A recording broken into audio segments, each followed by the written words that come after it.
আসসালামু আলাইকুম, সবাই কে বাসান, আশা করি ভালো আছি।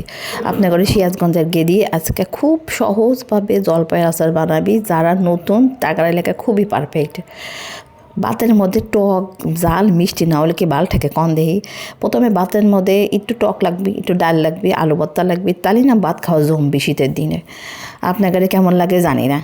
প্রথমে আমি জলপাই সেদ্ধ করে নেব, হালকা সেদ্ধ করে নিয়েছি, তারপরে রোদের মধ্যে শুকাই নিয়েছি। সবসময় রোদে শুকাই নেবেন, শুকাই নিলেই তাহলে হবে কি, তাহলে আপনার ওই পানি থাকবে না গায়ের মধ্যে। তারপরে একটুখানি দুইনা জিরা, পাঁচফোড়ন, শুকনো মরিচ টাইলা নিছি, টাইলা পাটায় বাইটা নিমু, পাটায় বাইটা তারপরে এমপেতিতে পাটায় বাইটা বক্সে রেখে দিমু কিংবা প্লেটের মধ্যে রেখে দিমু। এর মধ্যে জলপাই ভর্তা করে নিতেছি হাত দিয়ে ভর্তা করে নেবেন। তাহলে গুড়গুলা কি চিনি যাই দেন না কে ওর মধ্যে সুন্দর করে বসে যাবিনি।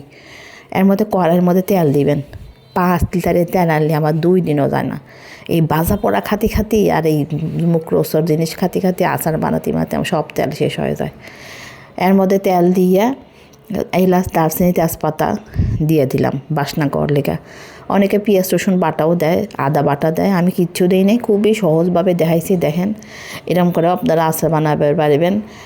তারপরে ভর্তা করা জলপাইগুলো দিয়ে দিলাম, দিয়ে দেওয়ার পর লবণ দিলাম, একটু হলুদ দিলাম, দিয়ে নাড়তে যখন দেখবো যে গায়ের মধ্যে একবারে তেল সব ঢুকে গেছে, তারপরে গুড় দিব, খেজুরের গুড়, রাজশাহী থেকে আনছি খেজুরের গুড় দিয়া অনেকখানি খেজুরের গুড় দিয়েছি।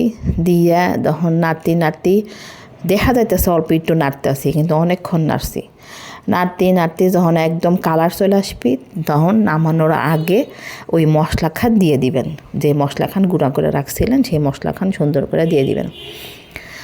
দিয়া তারপরে একটু চেক করবেন যে মিষ্টি কম হইলো না বেশি হইলো, মেক কইরা তারপরে নামায় ফেলবেন। দেখেন কালার কত সুন্দর হবে। তখন এই মশলা দিবেন নি, নামায় বয়মে সংরক্ষণ করবেন। আমি আর বয়মে সংরক্ষণ দেখি নেই। যখন এরকম তেল উঠবি তখনই মনে করবেন আপনার আচারখানা হয়ে গেছে। তখন নামায় বয়মে রেখে দিবেন। আচার দিয়ে ভাত দেখাইবেন। আমার তো আচার দিয়ে ভাত দেখাতে খুবই ভালো লাগে, আপনারাও আচার দিয়ে ভাত দেখাইবেন। এমনি বাচ্চাকে হাতে দিবেন, খায়া ফেলাবি। সবাই ভালো থাকবেন। আমার চ্যানেল নতুন, সবাই সাবস্ক্রাইব করে পাশে থাকবেন।